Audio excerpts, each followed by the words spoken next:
The next lecture is about operators and expressions. So the same way as in maths, we have operators and expressions in computer programming, but there are a lot more, or at least the ones that I can think of right now in programming, on the top of my head are a lot more than the ones that you normally use for maths. Okay. Okay, so as I said, it's going to be a bit longer. So we'll be doing operators in C# and order of operators. Then we'll do arithmetic, the ones that know plus, minus, multiplication, and so on. Logical operators, something that I probably haven't mentioned for now, but I have a nice way of explaining this. So, anyways, I want to touch briefly on binary number system. And the reason is because after that we'll be doing bitwise operators, meaning on the bits, either zeros or ones. So you should be having some idea at least of what binary number system is. The other ones are fairly quick and simple. So comparison operators, assignment. There are some other ones that we'll see, implicit and explicit type conversions. And finally, a very short demo about expressions. So yeah, let's get on with the lecture. So what is an operator? An operator is an operation performed over data at runtime. So it takes one or more arguments and gives you a value. So it can either take one argument. Two are the most common ones. Say if I want to do a plus b, it's going to give me a result, and these are what we call binary. What is binary? Yes, binary operations where they take two arguments and give you a result. So, and there is one that takes three values and gives you just one value. Does anyone know what that is? So again, there are operators that can only take one value, say I plus I plus plus. Most of them take two values and give you a single one, say a plus b, a divided by b, and so on. But there is one which takes three. No? Anyone? I'm sure if you see it, you will know. Question mark and column. It does something special. So yeah, we'll see that in a bit. Okay, so operators have order. The same way as in maths. If you have something like 2 plus 3 times 5, you know that you first have to do the multiplication and then do the addition. Right? So there is something similar here. If you write some operations like a single line of many operations, there is some order in which they will be evaluated. Okay, so this I've mentioned. Unary take just one operand, binary takes two, and ternary takes three. The ternary is not very nice to use, but especially in JavaScript where someone tries to make its code shorter or something like that, you can use it there as well. It's used there more often. Okay, so operator types. We have arithmetic, plus minus, multiplication, division with the remainder, and then plus minus minus. Logical are double and, or XOR, or exclamation mark, which is just read as not. Then we have binary, which are pretty much the same as the logical ones, with the exception that we have tilde and exclamation mark. And also we have bitwise shifting to the left and to the right. These are probably the hardest in the lecture, and you can find a use for them. You definitely can, but in a everyday life code, you would not meet them very often. So then we have comparison. Those are fairly easy. Equals, not equals, less than, bigger than, less than or equal to, or greater than or equal to. Okay, then we have assignment, which is equals, plus equals, minus equals, and so on, all of the above, all operations that we can do on a single variable.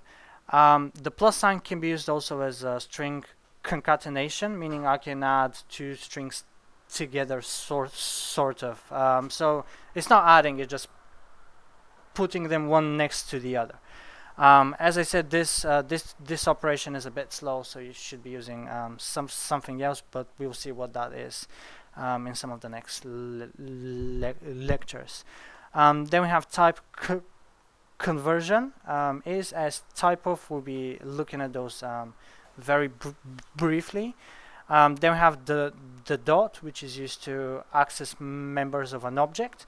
The square brackets are used for arrays. We don't know anything about arrays yet, so you'll learn about those later on. The brackets, they change the order of operations. This is the ternary operator that we've discussed. So question mark and column, it takes 3 arguments and gives you just 1. And then we have the keyword new, which is used when you want to initialize an object or you know, an integer, primitive data type, anything. It should start with new normally. Okay, we have order of operators. So the brackets the brackets are always first. So if you have some expression, it will be evaluated with respect to the brackets first, and then it will be after that. So you don't have to remember any of these again. The most common practice is to use brackets where you may think it's not very clear what you mean with your expression. So you don't need to know these, but if you can, and normally you should, just always use brackets. Okay, arithmetic operators. So you know, plus, minus, times. These work in the same way as math. Division gives the integer part when we work with integers. The same, you know, dash works normally if used on real numbers. So I showed you how to do that. Instead of, you know, just dividing by 2, you can divide by 2.0, and this is going to mean that you want a real number as a result. Percentage gives the remainder of integer division, and then we have plus, plus, minus, minus, which increment or decrement the value by 1. This is a shorthand. We'll see how to use that. So let's get on with it. I already have a solution. Let's add a new project, which is going to be called arithmetic operations. Okay, and now I would like to do that, and then change this here, arithmetic operations, and change it up here as well. I'm sure I'm gonna forget at least once in this lecture, but I'll try not to. Alright, so let's have a look. Int first number equals 5, and second number equals 11. And let's do everything that we can with these two. So first of all, number 1 is first number, and then number 2 is second number. Okay, and we'll be using that quite a lot because there'll be some changes to the one that we have. So okay, let's keep going. So I want to add a couple of new lines, probably here as well. Okay, so we want to have the sum. I'm not yeah, let's do that. The sum is, and then first number plus second number. Then we wanna, the product is first number times second number, division with remainder. Yes? Yes, thank you. Division with remainder, that's 0, and then second number divided by first number. Yes? The mistake that you just made, that you put a placeholder with 1, would that have been a mistake? Would that have been a mistake? Yes, because I don't have two variables after that. Okay. So C# wouldn't accept this. Yes. Let's do that. Just 1 second.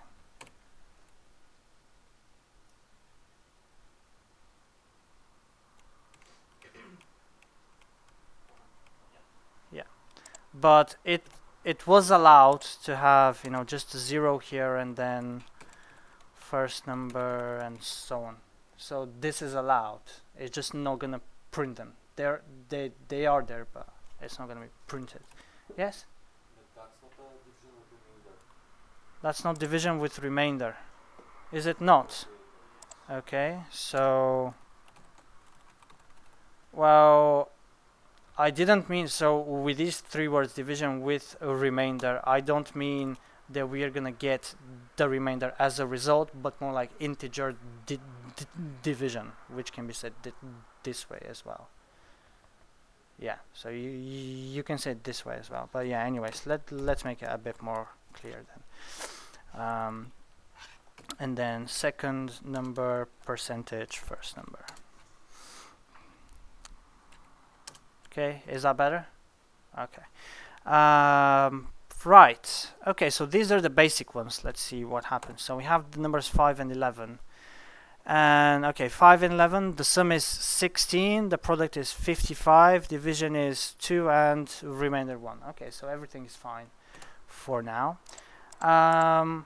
What is gonna happen if now we get to some more interesting things? So first number, sorry, I'll be skipping those now because we'll be just experimenting. So what happens if I do first number plus second number plus plus? We have 5 and 11, so when I add 5 plus 11 or 5 plus 12? It's gonna be 17, so 5, 11, and then we are gonna have the plus. So let's have a look.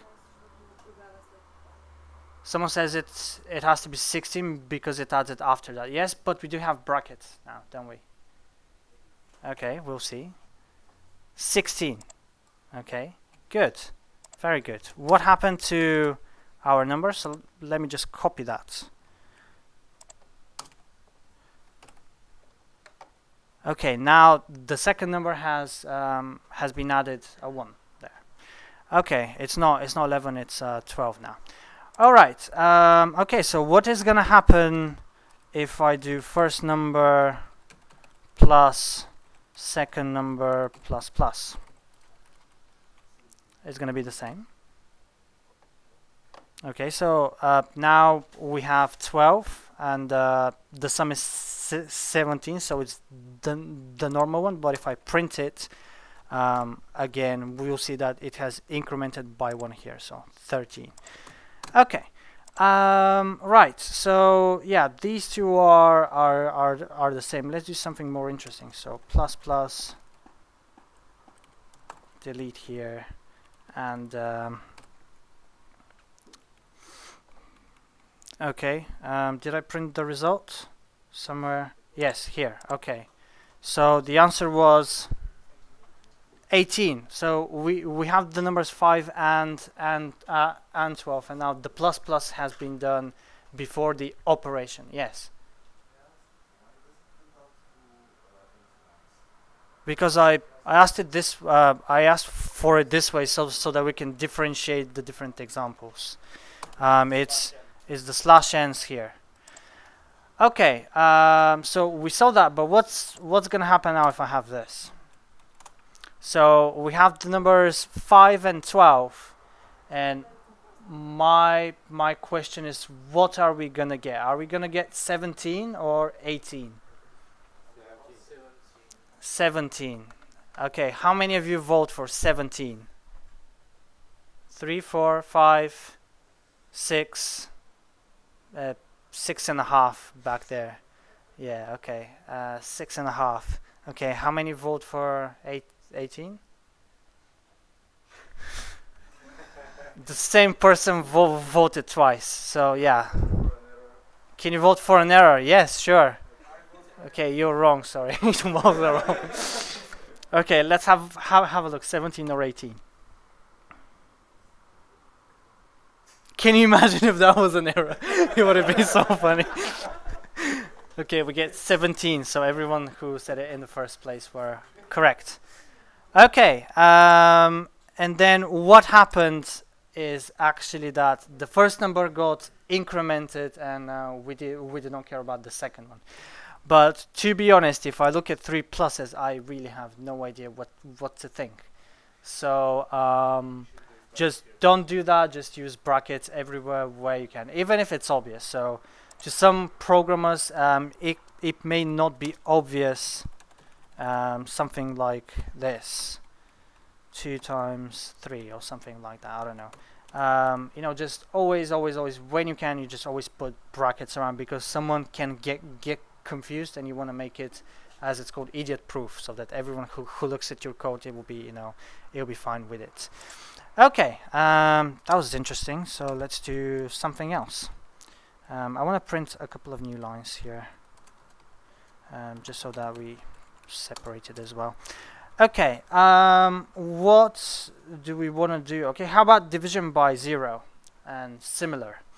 Okay, so let's first do some random real number division. So 13 divided by 5, and I said that if you want to get a result which is a real number and not integer division, you have to put a 0 either here or at the first number, or maybe both. Okay, 2.6. Did I choose such a... Okay, let's make this a 7, so that we see many numbers. Okay, 1.857. Can you tell me what type is this number? Double. Good. You've learned something last time. Okay, so then if I don't have this clearly, it's gonna be an integer division. If I put the 0 here, it's gonna be the same. So if I put only a dot, I don't know. Let's vote. Is it an error or is it correct? I vote an error. Who thinks it's correct? Who thinks it's an error? Okay, let's see. I don't know. Just a dot. Lecturer wins. Flawless victory. Okay. If I write this. If I write dot .f or... Okay. Are you sure? Because I have a red thing that's saying it's probably not going to compile. Nope. But you really want to check it, huh? Just F without dot, maybe. Just F without dot. 13F. Cool. Very cool. What happens if you put D? Now it's a double. If you put M... Nice. Okay, so yeah, I didn't know this, so yeah, good. You were correct this time, sorry. Okay, so yeah, right, and I did, yes. What if we put dot something? You mean dot something, or just 13.1 without the only 0.1? Interesting question. This works now. Good. Okay, let's leave it as 13.0 because that's, for me it's easier to remember. But you can do 13D as well. It looks nice as well. Okay. My point was that we should try and do something with divisions by 0 and see what is gonna happen. So, sorry. We did that last time. I don't think so.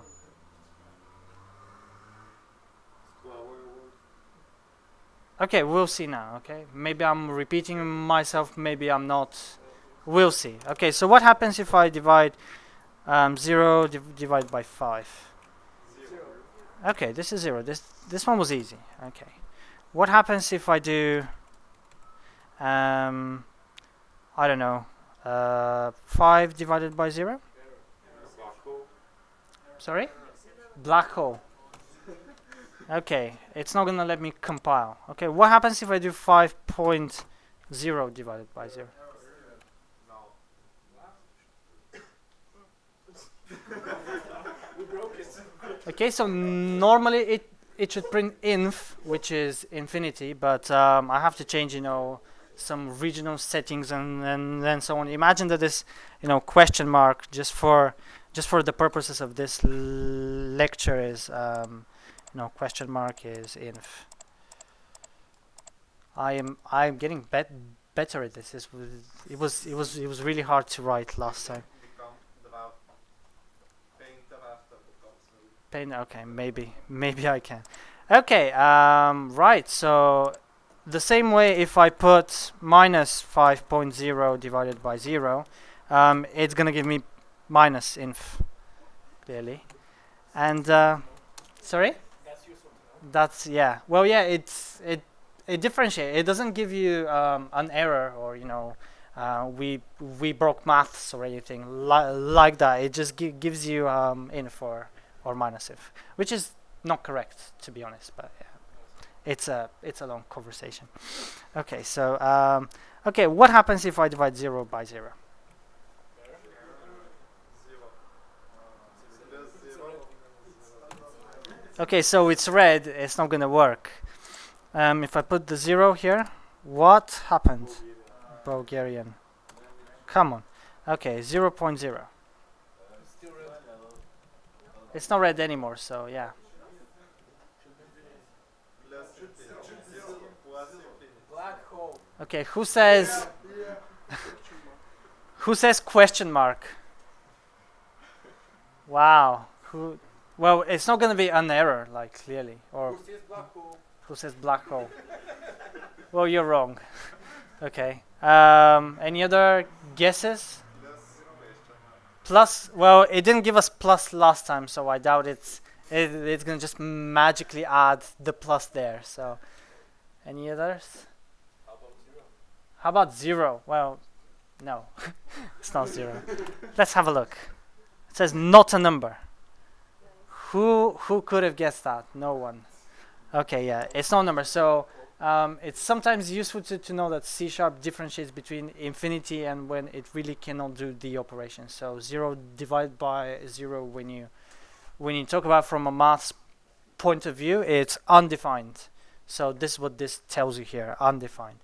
And for 5 divided by 0, it's considered that the limit is infinity, and that's what they've decided to put here. So yeah.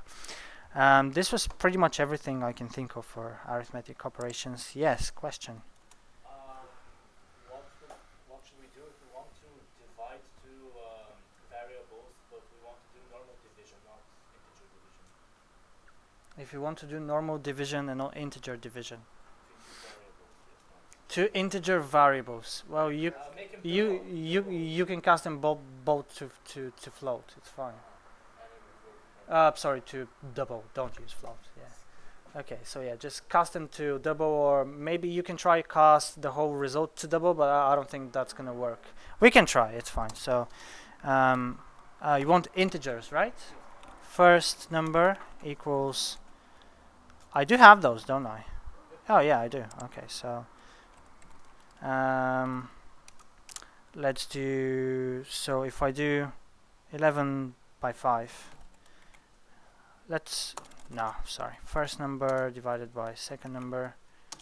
Let's see what happens. Okay, 0. That is fine. What happens if I just do this one to double? 0.5. It works. Let me change that to 7 just for the purposes of this demo right now. Okay, 0.66667. I can do that. I can probably do the second one as well. But I'm interested to see what happens if I cast the whole result. I would guess that it is just going to be 0 again. Let's look. Yeah, it's 0 again because first it calculates because it's in brackets, and after that it does the typecasting. Okay. Right, this was a long demo. All right, so logical operators. So these are used normally if you want to check some statement, whether it's true or false, or you want to check a combination of statements, say, I don't know, if I get home and in time, no, sorry, if I go to the cinema and I have money, I can watch a film. But if I don't have any of these, I wouldn't be able to watch. So these are the logical operators, and they're very often used in games as well because you want to check some weird conditions. Maybe if the rabbit has four legs, then it's not dead, and so on. Some weird things that you can check with that, and yeah, they're very, very commonly used. So right. Okay, so we have OR, and XOR. 0 means false because it's Boolean, it's either true or false. So 0 means false, 1 means true. And the easiest operator here is exclamation mark, which just flips from true to false and vice versa. Okay, these tables, sometimes I really can't figure my way around them. Just with the zeros and ones, I tend to get confused sometimes. So I have some examples for that I thought you might find interesting. So this is how I remember them and never get confused. But once you get used to them, you probably even if you do have a mistake, you can always go back and check it. But anyway, so let's first talk about OR. So I'll be giving examples for operand 1, operand 2, and then about the result. So for OR, operand 1 is the Boolean type, so everything is going to be Boolean. I have money, or if you want to, do I have money? Operand 2 is do you have money? And the result is, are we drinking beer? Okay, so for those of you that don't have 18, just soda or Coca-Cola or something like that. Okay, so I don't have money. Sorry? You can use an exclamation mark. Okay, the exclamation mark. Yeah, sure. Okay, so I don't have money. You don't have money, so we're not going to drink, right? If I don't have money but you do, well, you can buy me something. Like I'm not a heavy drinker anyway, so a beer probably. Okay. If I have money and you all don't, it's going to be really bad for me because I have to pay for all of your drinks, but we're still going to go and drink. Okay, if I have money or you have money as well, we can all go and drink as well. It's fine. Okay, so for and, I have Boolean. First one is, am I sober? Okay. The second one is, do I have a car? And the result is, can I get back home? Or I have to stay somewhere. Okay, so I'm not sober, meaning I am drunk. I don't have a car, so I'm not going back home. Okay. I'm still drunk, but I do have a car. I'm still not going home because there are some guys that will come after me, and it's not gonna be nice. Okay. If I am sober, but I don't have a car, I'm not gonna go back home. Let's say that I'm some far away in some weird country in a club, and I cannot go back on foot. Okay, and both of them, if I'm sober and I do have a car, this is the only condition where I can go back home. So for or, we need only one of the operands to be true so that the whole result is true. And for the AND, we need both of them to be true so that the result is true as well. Okay, XOR is a bit weird, but I still have a very good example for this. So let's say that I have two girlfriends, okay, at the same time.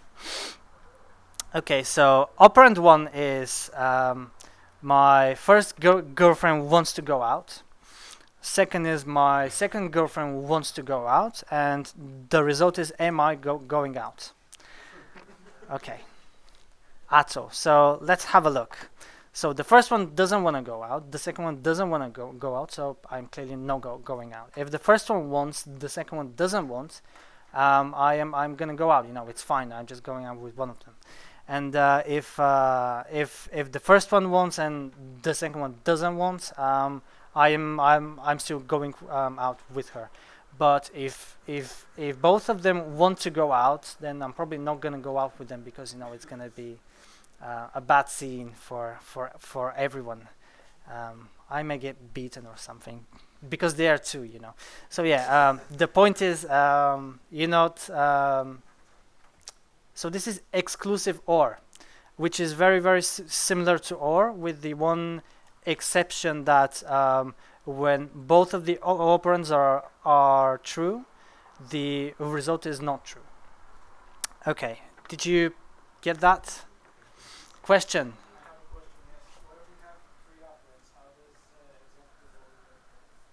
If we have three of operands, how does it work? It works step by step. So if you can see, all of these operations are commutative. So it doesn't matter if I do 0, 1 or 1, 0, right? So they are the same for all. This is called commutative. Do you know what that means? Commutative? Say a plus b equals b plus a. I can change the order and it's fine. So these operations are all commutative, which means that you can do it in steps. Say that I have for OR, maybe I should draw something.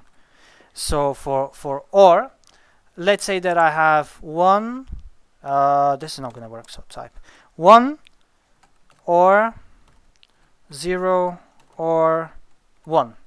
Okay, the way you do this is in steps. So what is this? 1 or 0, what is the result? It's 1. And then OR 1, it's 1. So you can do them in steps because these operations are commutative. Okay, but still, again, it's not clear which one you do first, which one you do second, and so on. And especially if there is a combination of operations, like here instead of OR we have AND. It's really not clear what you are trying to do. So always put brackets even when it's not necessary. So here I know that it's not necessary, but you don't, right? So if I have to write the code so that everyone understands it, and also when I go back at it after a month so that I can understand it as well, just put brackets wherever you can. So if in your head these two have to be evaluated first, do that. If the second ones need to be evaluated, then put the brackets around here. Is that? Yes. Okay, good. There was a question back there. If there are 4 or more, would it group to work faster or still go the 2, copy the rest? I think it had some. No, I was just explaining because he asked how do the operations work for 3 operands. I just explained why it works, step by step, so that he can explain it to himself. But I have no idea how the computer calculates that. I doubt that it's step by step, but I really don't know. I really have no idea. But I really doubt that it does it this way. I really doubt that it does it step by step. It probably has some optimization going on or something like that. So yeah, okay. Now I need to do the demo for that, which is pretty much going to be the same, but it's always fun to write. So I need to change this name to 2 because arithmetic operation started from 2, and this now is 3 logical operators. So add new project 3 logical operators, and I'm gonna do that because I'm getting lazy. Logical operators. Yes, I was gonna fix that. Thank you. I was even noticing that you were, giving me the look. Is he gonna finish it or not? So logical operators. Okay, so let's do that again in code. So bool I have money equals false. Bool you have money equals true. And so I guess just that. Are we drinking tonight? And then I want to have a placeholder here as well. Probably a question mark is better. And then I have money, comma, of course. I have money, or you have money. Yeah, so let's see. If I don't have money but you do, the answer should be, of course, the answer should be some random numbers. Yeah, please build. Are we drinking? Yes, because I didn't and you did. Okay, so let's change that to true. Clearly, if we both have, we are gonna drink. Are we drinking? Let's classify beer, soda. There might be someone in the States watching this and say like, you can't do drinking in lectures and so on. Yeah, so yeah, let's just do beer, soda. Okay, so false. If we don't have money, like all of us, then we're not gonna drink beer. Yes. Is there an easy way to convert this to yes and no, or are you going to text this in? Ifs. So the question is there an easy way to convert this to yes and no? Well, no. And to be honest, just if you want to check whether true as a value equals true, well, that's not going to be the case, right? So they are different. So booleans are either true or false, and there is no other way. So even if you do it as yes and no, it's going to be a string and it's not going to be a boolean type. Yeah, okay. Right. Second example was with sober and car, I think. So bool am I sober equals, well, true for now.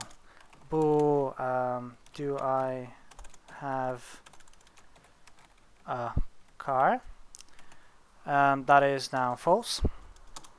And bool no, sorry, I don't need this. Am I going back on foot from the club? Okay, and am I sober? And this is where you write and. Do I have a car? Do I have a car? Okay, so let's see. I'm sober is true. I don't have a car, so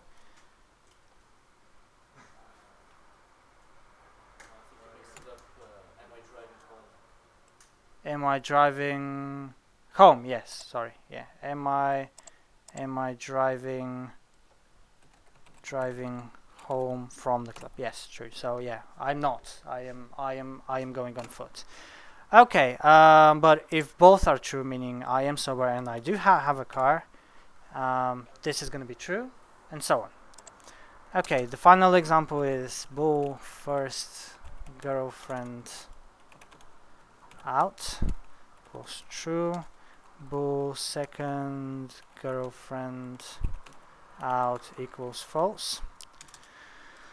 And am I going out tonight? Let's keep some consistency.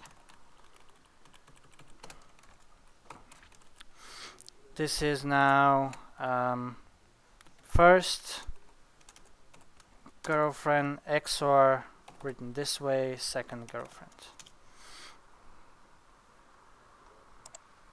Or no, was it just one? Yeah, it's just one. Okay, so the first one wants to go out, the second one doesn't, so I should be going out. True. Okay, if I make them both true, this is gonna be false, right? Because, you know, bad situation. Okay, any questions here? No? Everything is clear. Okay, fine. Okay, logical operators, binary number system. Yes.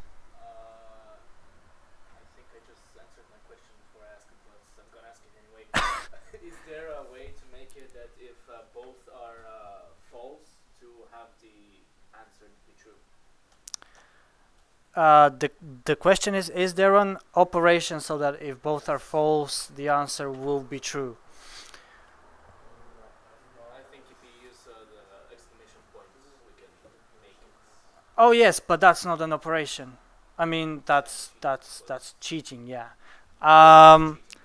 So for this question, I would just ask you to look at Boolean functions online, because the way we define these three, you can define any function that you want, and it has a name for it. And does anyone know how many Boolean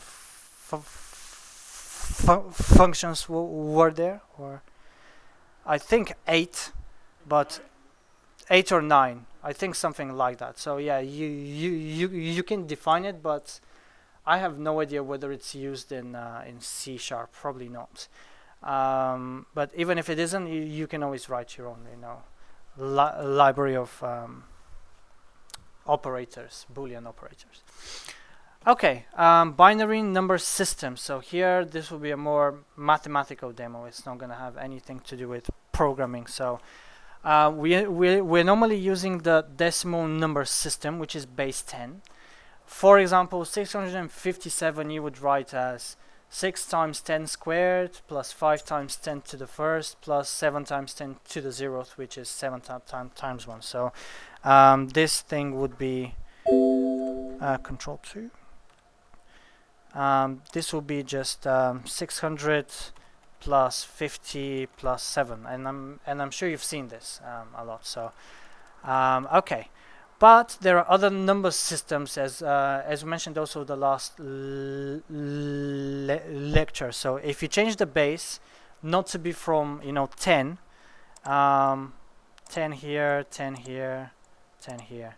But if you change it to another base, let's say 2, this is gonna give you a result which is only with ones and zeros. So the number 11, which is in this case decimal, base 10, base 10. That was an ugly 10. Anyways, so 11 in this case is base 10, and if I want to convert it to binary, it's going to be 1, 0, 1, 1. 1, oh no, I'm not doing this. 1, 0, 1, 1. Okay, so I would like to explain briefly how to convert from one to the other, just so that on the next slide you are not very confused. Okay, so let's take a number. Let's say 17. Okay, so 17. Let me just put that T. 17. And I want to convert it into binary. Okay, using only zeros and ones. I have to do the Euclid's algorithm, which is just division by 2 many times. So let's see what happens. As a mathematician, I did 3 mistakes here yesterday, so please look at what I am doing, because I may do some more. So this is 8, remainder 1. Okay, now I have to do the same, but just take that 8 and do it with it. So 8 divided by 2 equals 4, remainder 0. Okay, so far so good. 4 divided by 2 is 2, remainder 0, right? And then I have 2 divided by 2 equals 1, remainder 0. And finally I have 1 divided by 2 is 0, remainder 1. Okay, and now once I get the 0 here, I am done. I don't have to do anything else. The only thing that here just by accident happened, I have to read the number from bottom to top, so this way. It's going to be 1 0 0 0 1, but not like this way. It was just an accident that it happened to be mirrored, but yeah, just always from bottom to top. Okay, and if I want to do the rest, say that I want to do, can I clean this? Yes. Say if I want to do 1 0 0 0 1 to convert it into decimal. What I have to do is just write it as powers of 2. So this is going to be the digit 1, the first one, times 2 to the power, which power? Okay, 0. Let's start with that. Plus 0 times, I should be writing this with x, 2 to the power 0, plus 0 times 2 to the power 1, plus 0 times 2 to the power 2, plus, I know, it's boring, 0 2 to the power 3, plus 1, this time times 2 to the power 4. And this thing equals, so I'm gonna have 1 from the first one, plus 0, plus 0, plus 0, and then 2 to the power 4? 16. So I get 17 in the end. Okay, is there anyone who has never seen binary number system with zeros and ones? Okay. I've seen them, but I don't remember. You don't remember them. Okay, so you don't need to. Just for the bitwise operations, just bear in mind that the computer calculates using bits, so only zeros and ones. And the operations that we are going to be doing are not on the number, say 17, but it's going to be over those bits. Okay, so this is the only thing that you probably need. But I just wanted to do an introduction so that someone doesn't get lost. What are these ones and zeros? What do they do, and so on. Okay. Okay, that was it. Any questions about the binary number systems? No. Okay. Before going into bitwise operators, we are gonna have a short break.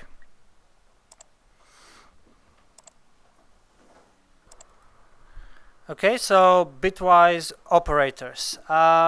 These are pretty much the same as the logical ones that we just did, but instead of on booleans, they are applied to integer numbers. And by integer numbers, I don't only mean int, but you can do byte, short, uint, and so on.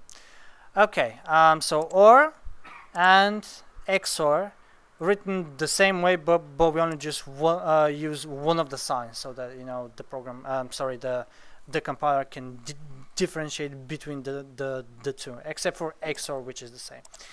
Okay, instead of exclamation mark to flip the digits, or to flip from true to false or from false to true, in this case we are going to be using tilde, which does the same. If a number has a digit 0, it's going to flip it to 1. If it has a digit 1, it's going to flip it to 0. Okay, and these three are the same, and this is bitwise shifting left, bitwise shifting right. Okay, these are better explained in a demo, so let's just start with that straight away. Okay, let's take two numbers which are 5 and 7. So let's do that. I'll put them as what should I use? I'll I'll go with byte. So byte, first number equals 5, byte, second number equals 7. Okay, can you tell me how are these gonna be represented in binary? 101.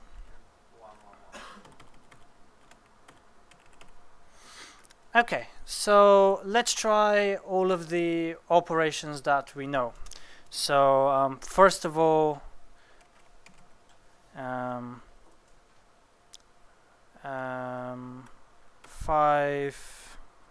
let's do OR first. 5 OR 7 is, and I am gonna do first number or second number. Wait a second.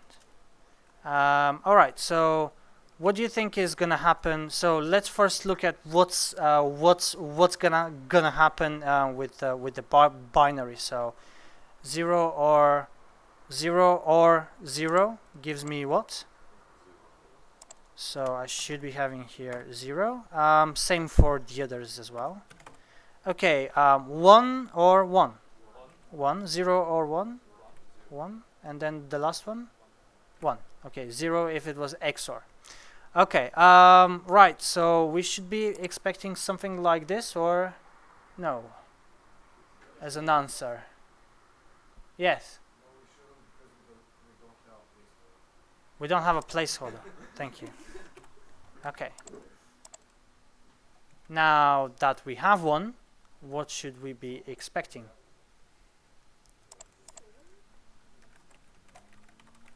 7. 7 is the correct answer. So let it just work for a while. Okay, 7. What should I be doing if I want to convert this in something similar? Okay, it's a long and horrible function that I never remember, so I'll just put it here and pretend that I've known it all along. So convert dot to string. Okay, so so far this is not gonna do anything, but if I write comma 2, this is gonna convert it to binary. And then to make it prettier, I'm gonna do pad. Can I do this, please? Pad left, so that I get some zeros as well. And this is gonna be, I would like to have 8 zeros and just the symbol 0. And I do hope this red thing goes okay. Good. So let's see. Okay, this is it. Right? This is the result that we expected. So this is how you convert to binary first. If I delete this, actually, let's see what happens if I delete this and just use the convert.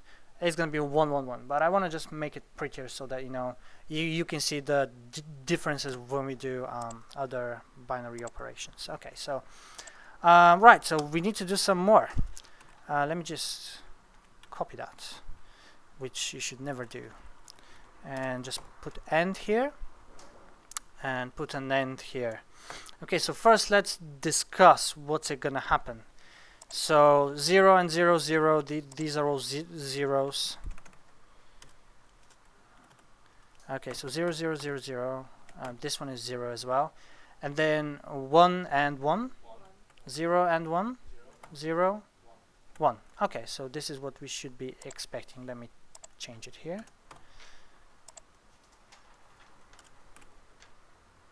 Okay, 101, but I wanted to add this pad left and then 8 zeros. Zeros, I said, to make it look better. Okay, there we go. And finally, we would like to have the XOR. I don't know why I did there, why I went there, so I need to delete that as well. Okay, and the final one is XOR. And here XOR. Okay, so now what should we be expecting? These are zeros, everywhere. 1 XOR 1, 0, 0 XOR 1, okay, 1, and then 0. There we go. All right, right. So these are the basic ones, but let's get into some a bit more complicated problems. Should I be doing them? Yeah, I'll do them in a new solution, or maybe not. Let's try it here. If it doesn't look nice, then we'll just change it. So a couple of new lines. Okay, so now what we would like to do is get the bit. So let me just put that. Get the bit of a number n at position p. Okay, p is predefined, and okay, so let p be an integer, which is 5. Now I'm allowed to do just p and not position because I've defined it above. Okay, so and then int n equals 35. And sorry, the binary representation of 35 is, I can never remember that. Can anyone tell me straight away on top of their head? Yes. 1, 0, 0, 0, 0, 1, 1. Is it 1, 1? 1, 0, 0, 0, 1, 1. Yes. Okay. Well done. I can never do that. So 0, 0, 1, 0, 0, 0, 1, 1. Okay, let's just put it this way so that we know what we're doing. So I want to get the bit at 5th, which is this one. So in my final answer, I should be expecting to get just a 1. Okay, so we are going to be using something which is called a mask. So int mask is 1 bitwise shifted to the left p positions. So let me just put that here, put a couple of tabs. All right, so what we are doing is that we are just taking, so let me do that here. So we are taking 1. Imagine that there are a couple of zeros here as well. We are taking 1 and we are shifting it to the left p, in this case 5 positions. So we are gonna be getting 0, 0, 0, a couple of ones. Then we have 0, 1, and then I'm gonna have 4 or 5 zeros. 4 or 5. 4. Okay. I've moved it 5 positions to the left. Okay, so what is this gonna help us? Now this mask is gonna give me a new number here, which is gonna be 0, 0, 1, 0, 0, 0, 0, 0. So you don't agree? Do you wanna check? Let's check.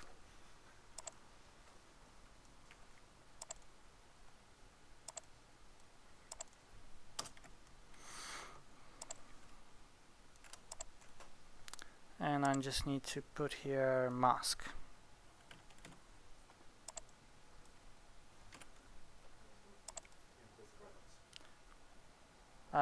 Close them where? Here. After mask. Oh yes, of course. Yeah.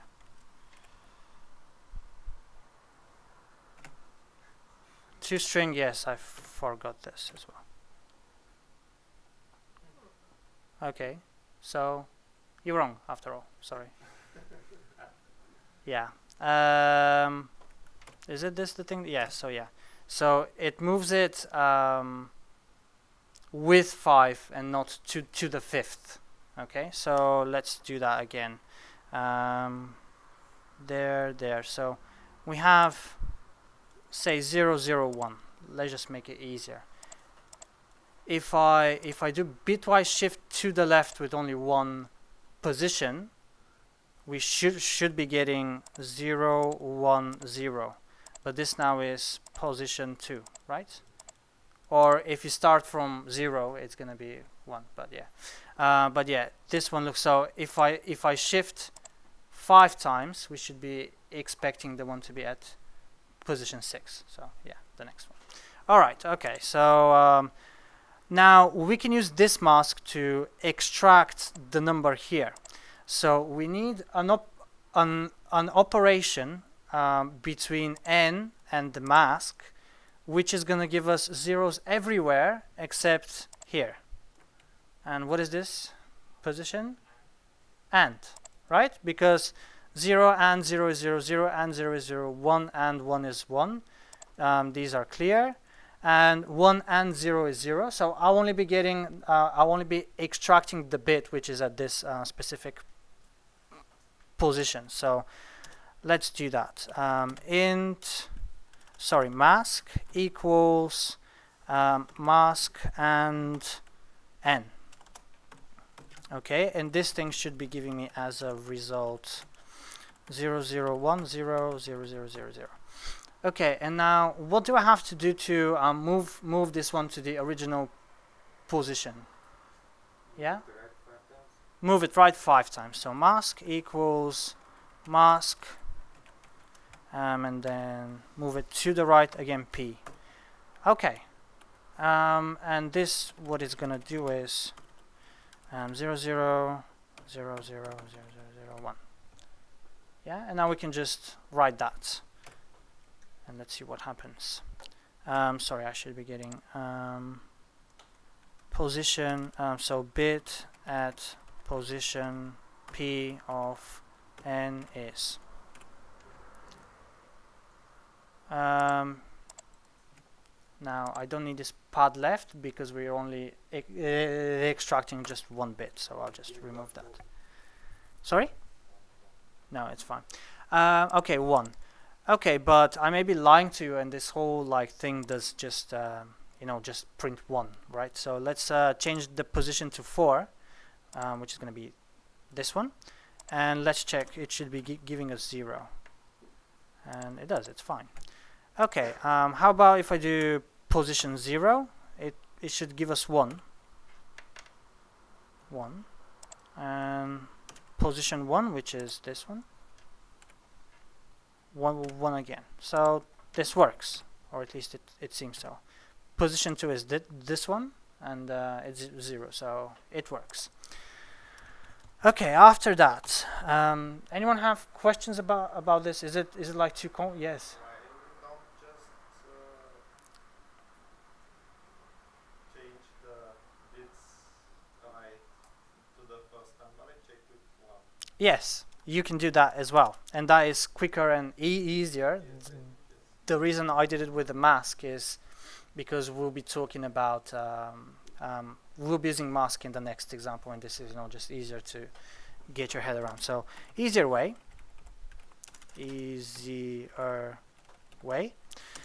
So you are saying int p1 equals 5, int n1 equals 35, int mask1 equals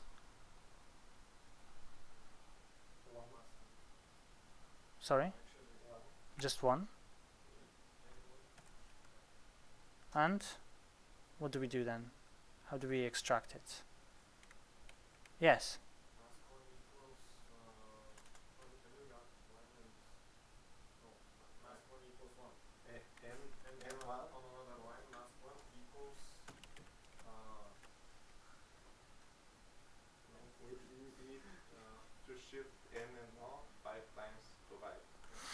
Okay, so can I just do it? Can I just do it this way? So n1 shifting to the you said right p1 times, and you think this is gonna work? And we need to take only the last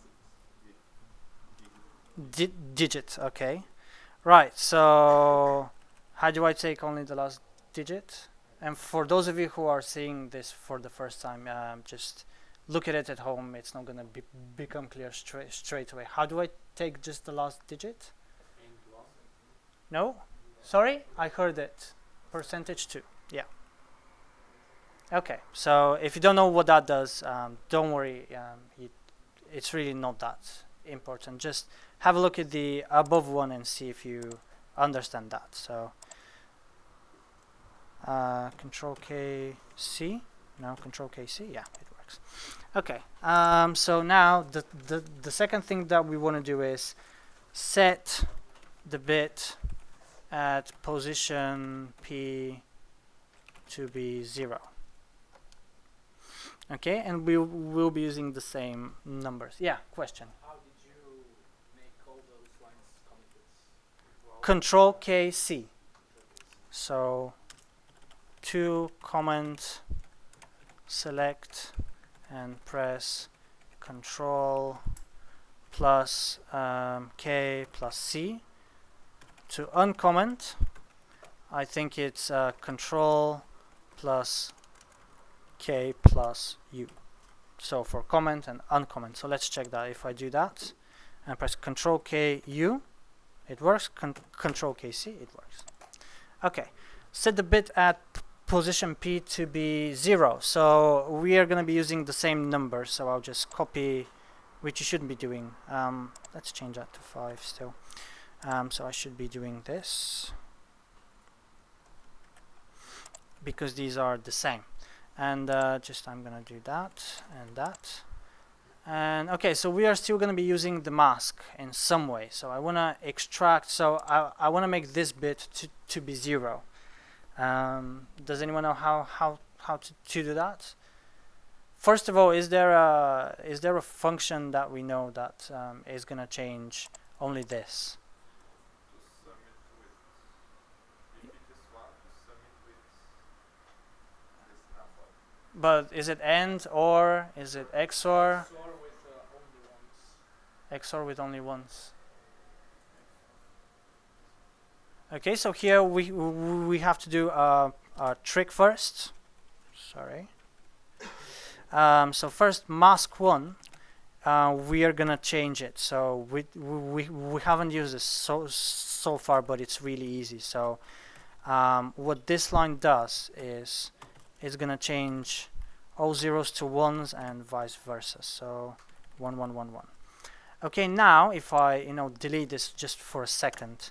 Now, can you think of an operation that is gonna keep all of the numbers the same except for this position? Okay, you have 3 options: AND or XOR. Which one do you think? So I need to keep these 2, right? And I want to change this just that one. Just AND, right? If I AND these 2, I am gonna get 0 and 1 is 0 and 1 is 0 0 0 0 0 0, and then this is gonna be a 1 and a 1. Right? Is anyone confused? No? If you just want, yeah.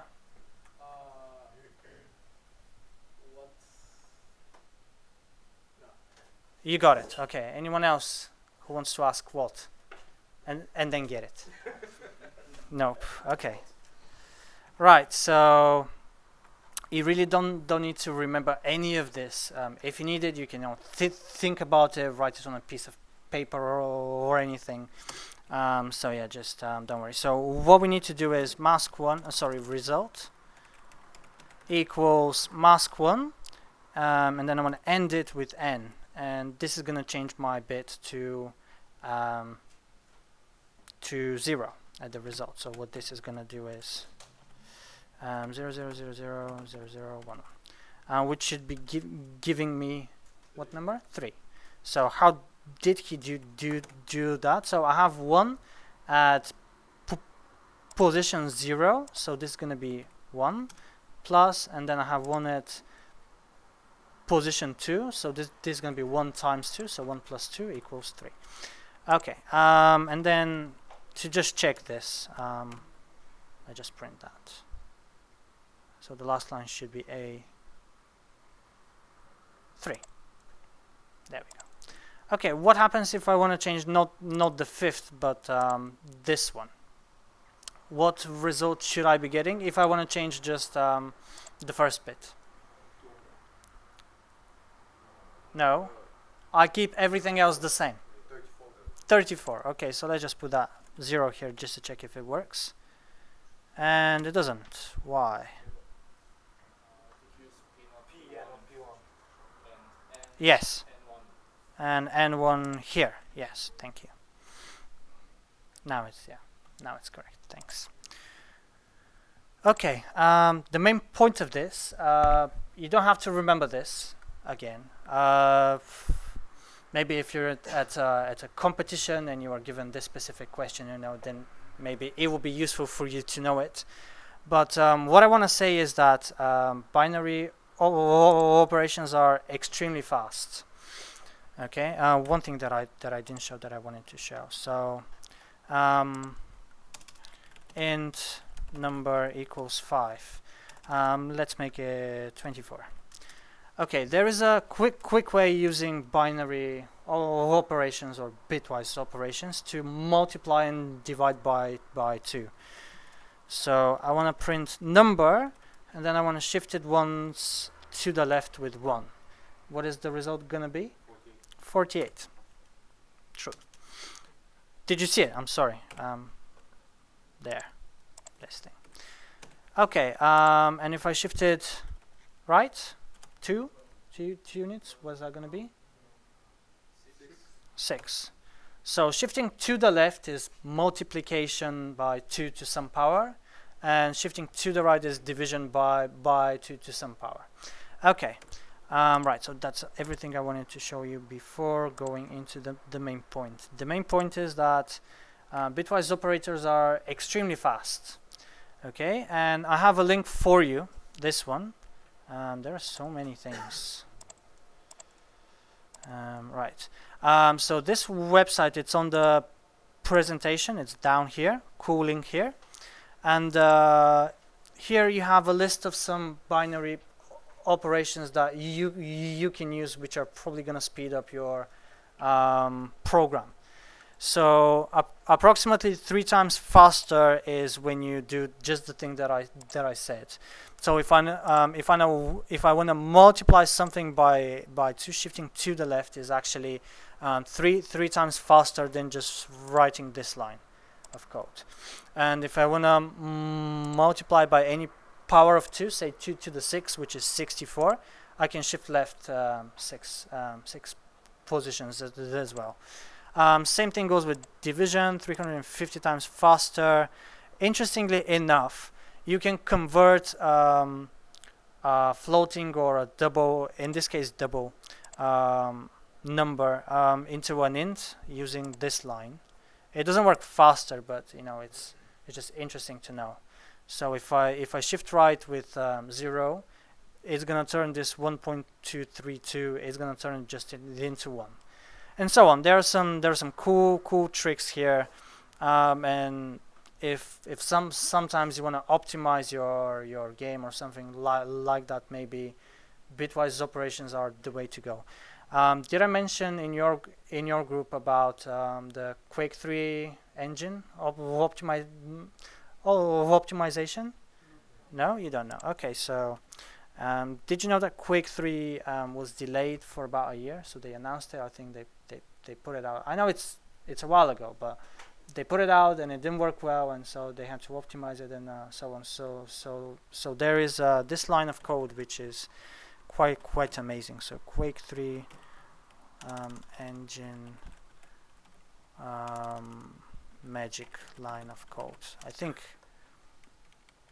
yes, this one. Okay, so this inverse square root is what the guy had to evaluate. It's used when when you're drawing and so on. And interestingly enough, in this engine, this line of code or this calculation, which is inverse square root, which is this thing here at the bottom. So this method which calculated the square root inverse had to be called something like 120 or 60 times a second so that it can keep the frame rate. And so it was really slow, like with the given methods and approximations and so on. So the guy did first this weird. Let me just zoom that in. So he first did this weird bitwise operation, and then he did the other one. And please note that this is taken straight from the code. So the guy said evil floating point bit level hacking, and the next line of code is what the fuck. And what this line does is it approximates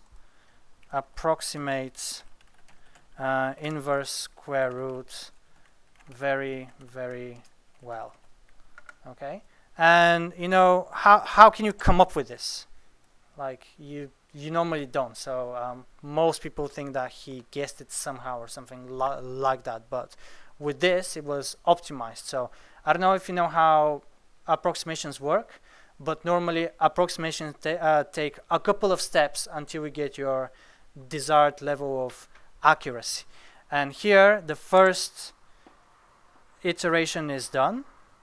The second one is not needed because this calculation here was, good enough, so that you get as precise answer as you want. Okay, so this is just an example why they can be really useful and really optimize your code, because this really increased the power of the engine by quite a lot. Just interesting. This whole article is quite interesting, and if you look at the maths after that, it's not easy. And I know that there are some PhD students in maths that were writing their dissertations on specifically this topic, why this line of code works. And it's yes, inverse. The guy who invented, who thought of this code, get a huge promotion. Probably, yeah, probably. I mean, I don't know. He probably got. Fix the game. Yeah, no, not the game, the engine, which is a lot more important. Yeah, so yeah, okay. Right, so this was the hard bit. The next one I'll go a little bit faster, but have a look at those two links, especially the second one. It's quite an interesting thing to know. Comparison operators. So these are in order. Where's my mouse? There it is. Okay, so these are equals, less than, bigger than or equal to, less than or equal to, and different or not equal to. If you remember, I said that this this exclamation mark is read as not.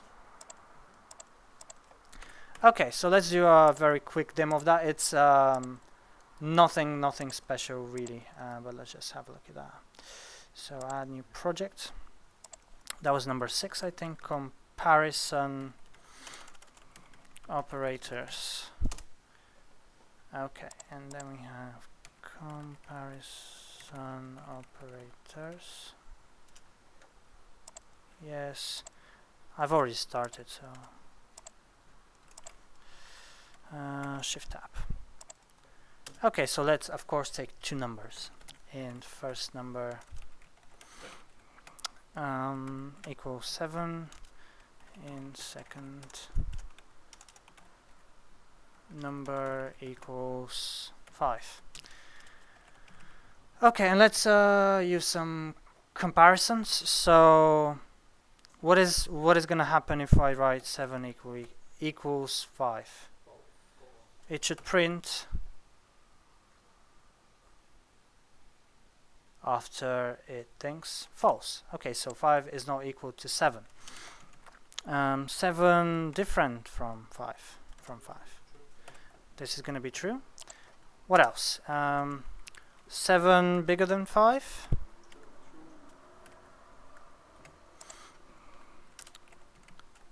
Um, 7 less than or equal to 5.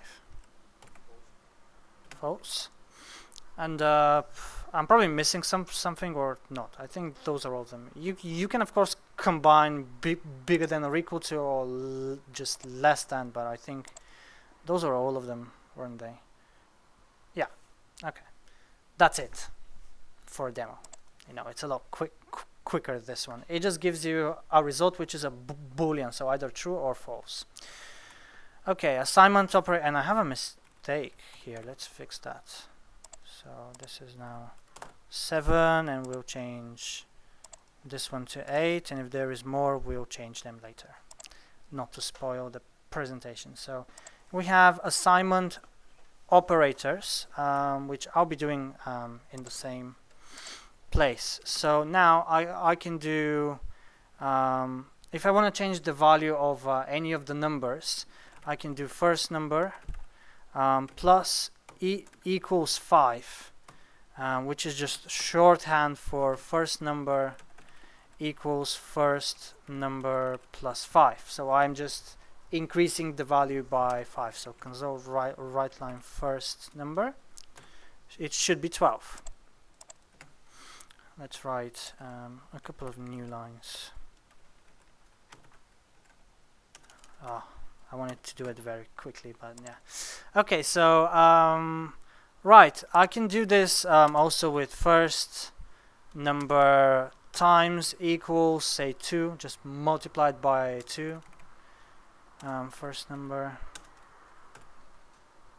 24, and so on. I can use any of the operators that we've just discussed. So plus, I can use minus, I can use multiply, divide, percentage. I can use even the binary ones, so sorry, the bitwise ones, and then, you know, so on.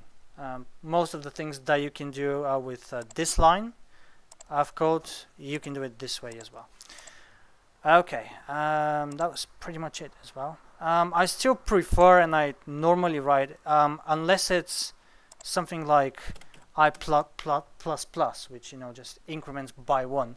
I normally like to write this way, which is in comments, because it's, you know, the first number equals the same number plus something or times something, which is a lot easier to read, especially like if you want to do something first number bitwise shifting by 2, and then you have some, you know, weird signs and so on, and if I see that in a month, I'll be really confused and I would have no idea what it does.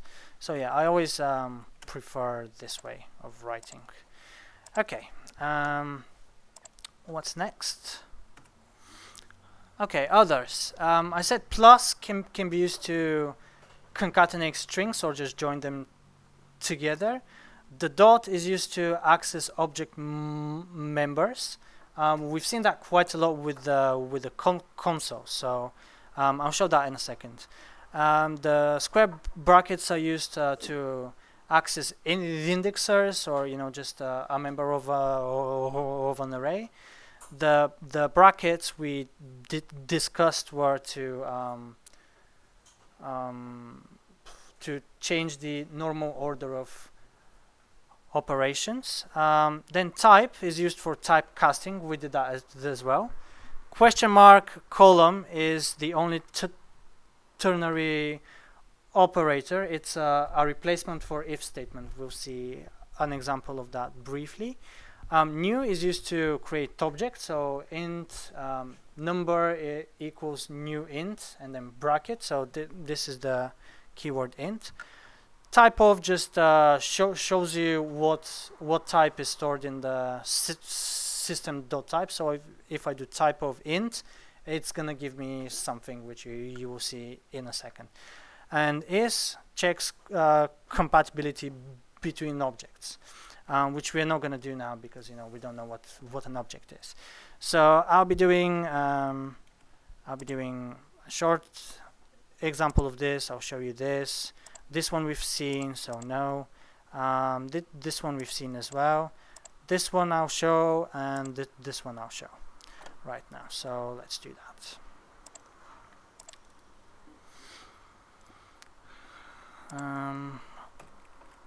Other operators, and this time I'm lazy.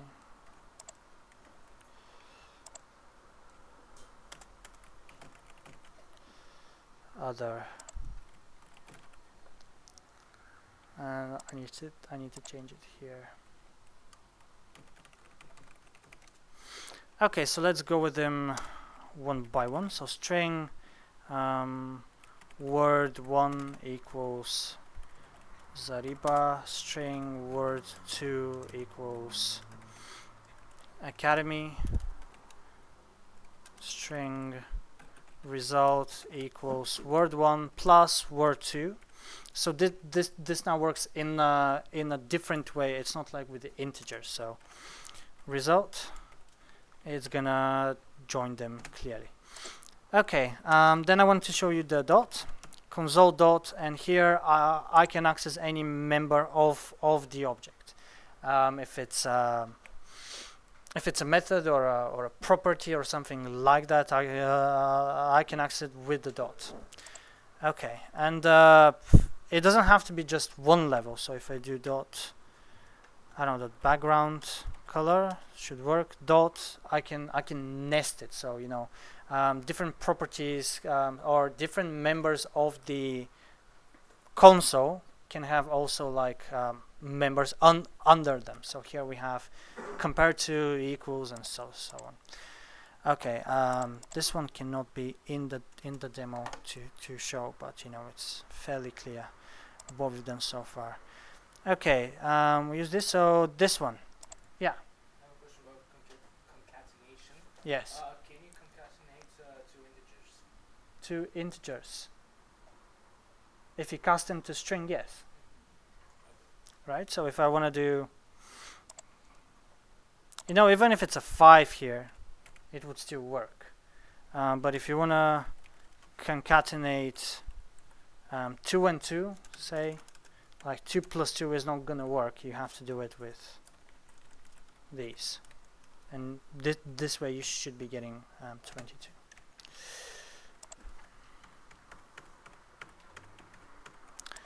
Alright, so next in line was the ternary operator. So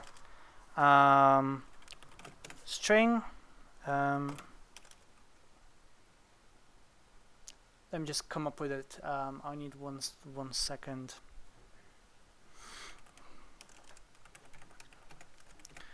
Okay, we want to check if a given number, say 17, is even or odd. And normally you do that with ifs and else ifs and so on, but in this case, this ternary operator, which is question mark and column, it serves as an if statement, but you know it's shorthand, and it's rarely used unless you are doing JavaScript. They use it very often there. So I want to check if 17% 2 is 1, right? I want to check if it's an odd number or not, and I'll put this in brackets. Again, always use brackets when you're not sure. I want to check if sorry, not 17 but rather number. Okay, I want to check if my number is odd, and this is the way to do it. So the remainder of division by 2 should be 1, and if it is 1, I'll say odd, and if it's even, I'll say even, and then we will print result 1. Okay, so now let's just go over it again. So I have a condition here, so this would return a boolean question mark, which means is this true on the left. The first answer is if it's true. The second one is the first value is if it's true. The second value is if it's false. So I check, is it odd? If yes, then I give odd. If no, I give even. And now I should be getting true. Sorry, yeah, odd. Yeah, odd. Because I give this value, this value to this thing here. I can probably do it with true and false as well. Let's check. True and then false. Can I? I have to typecast to string or to what?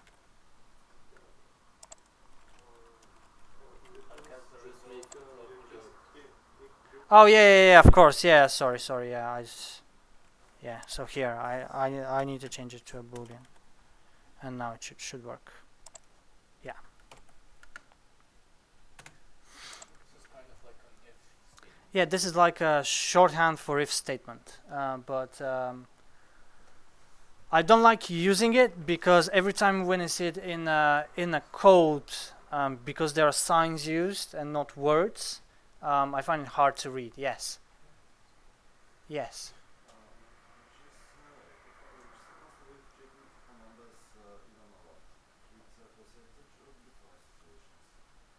With percentage or bitwise operations? I would check it with percentage. How would you check it with bitwise operations? I don't know.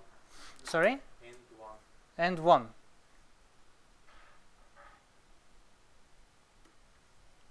Yes, that is gonna work. Yeah. Also. Yeah, good. I'm sure that was in the other link there as well. But I don't know if it's faster. Anyways, yeah, it should be. That's what I thought today when I multiplied by 2, but for C#, for some reason, it didn't work this way. And we'll see that in the workshop, and I'll even get a video of it as well. Okay, type of, very quickly, what happens if I write type of int system.int32. Okay, if I do something like double or decimal, system.double decimal. Interesting if I put here list of int, which you have no idea what that is now, some of you at least. Interesting if that's gonna work.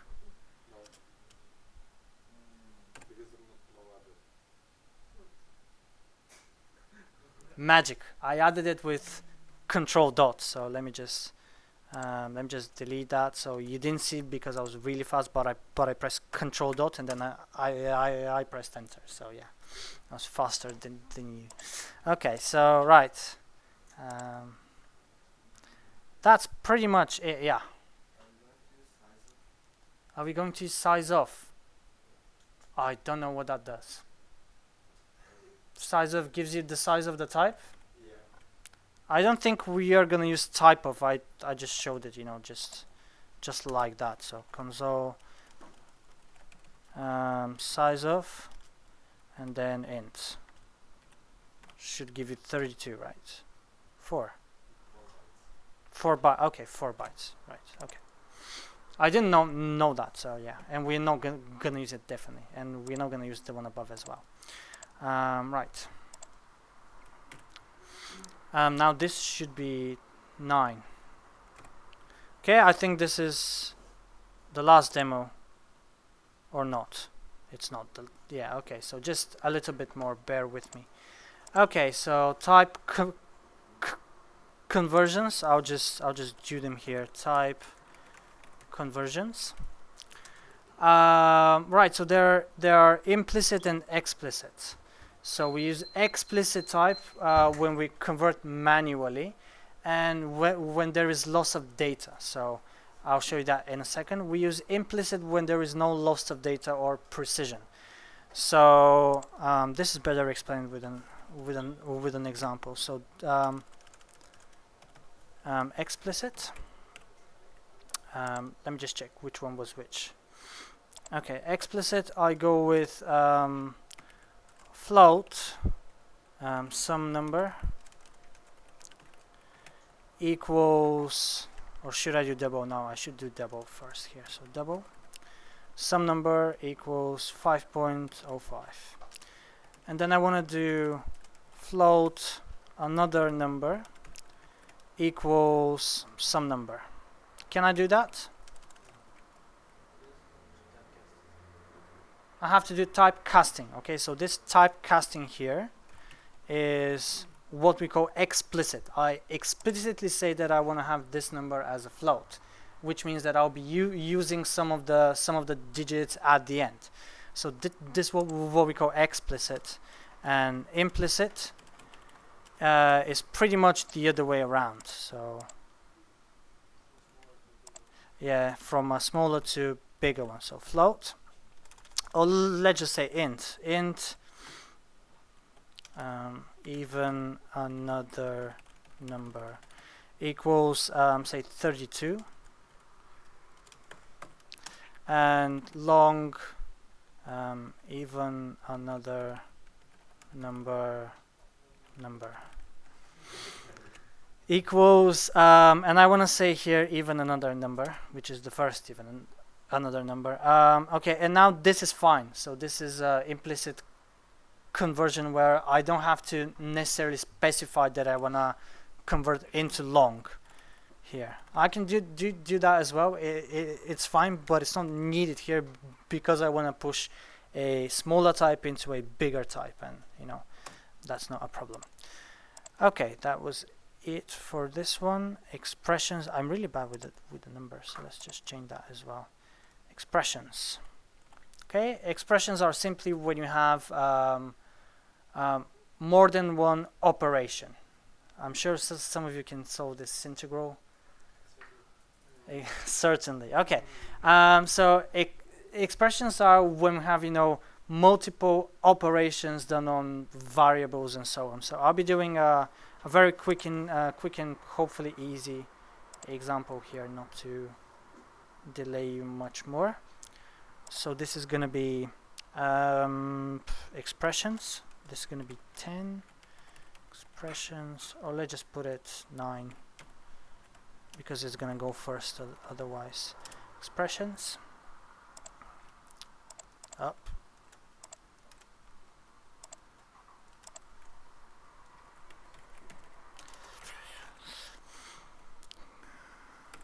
Control A, Control KD, and here it's fine. Okay, just a sample problem.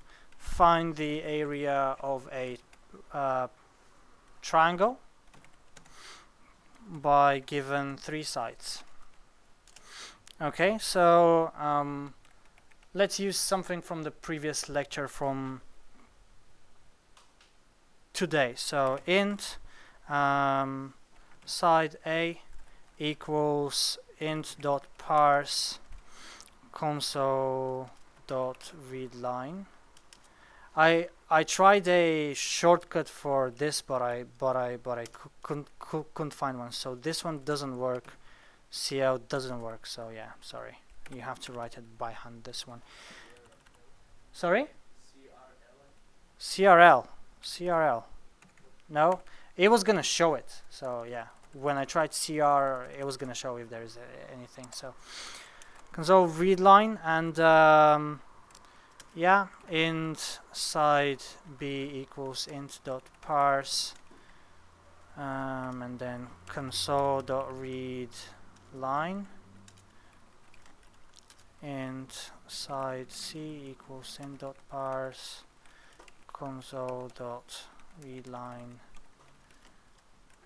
Okay, and then if I want to have the result, what kind of variable should I use? Long is not gonna work because I may get floating point number, so double is the correct answer. Yeah, double area equals, and now I want to have an expression for the area of the triangle. So who knows a formula with 3 sides? It's not gonna work, the Pythagoras' theorem, because we don't have a right angle. Sorry? Heron's, yeah. So yeah, we are gonna be using Heron's formula. Okay, for it I'm gonna need half perimeter. So perimeter is gonna be side A plus side B plus side C. Sorry? It's not cheating if? Sure, yeah, you can. Okay, to make it double, I would like to divide by 2.0. I hope that this is gonna work. And then the area is math.sqrt, and this is on the expression in here. So half perimeter times half perimeter, I have to put brackets, half perimeter minus side A multiplied by the same thing. So I'll just copy that please, side B, and then multiplied by side C. C. Come on. I am pressing it. I promise you. Okay, so to make it read more easily, I'll just put that thing there, that thing there, and that thing there. Okay, so this is the formula, and it should work. So let's give it a go. There is no right line. Yes. Well, it's gonna work, but we won't know. So console dot right line, and then we have area. All right, so let's try 3, 4, and 5. I remember this much. So 3, 4, and 5 should have an area of 6, because it's no one. Okay, so this is right angle here, and 3, 4, and 5 is going to be 3 times 4 divided by 2, which is 6. Okay, because this angle is right here. Okay, so 3, 4, and 5. 6. Good. Let's see if it works with some weird numbers. So I don't know, 6, 7, and 8. Weird because we are going to get double as a number. Okay, there is one problem here. Can you tell me what that is? Yes? Okay, yes, precisely. So it will still calculate the area, even though actually will it? 1, 8, 9, 0. But oh yeah, sorry, I wanted to make something else. So 1 and then 8 and then 10, not a number. So it still kind of works, but that works only because we are using the formula with the square root, and inside of it we get a negative number. But still, there is a condition for 3 sides or three numbers to be able to make a triangle. So we should be checking those as well. But since we don't know ifs, we'll be finishing that a bit later on, or you'll be having it for a homework. Yes.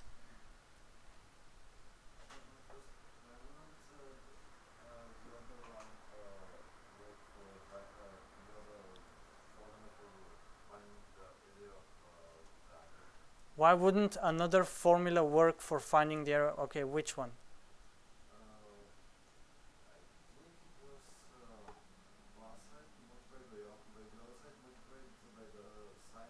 Okay, but here I don't have signs, I only have 3 sides.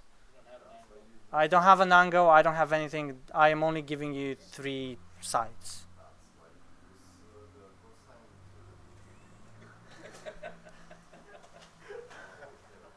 I am lost by this question. You can ask me at the end of the lecture, and I promise I'll answer you. Right, so another question? Yes. You said we don't know an if, but you told us about the short if. Yes, it's gonna be a nightmare to write, and especially at this hour, it's not gonna be nice. So, okay, there is your homework. I hope you enjoyed the lecture. It was a bit longer. References, and if you have any questions, I know at least one person does. Yeah. Okay, that's it.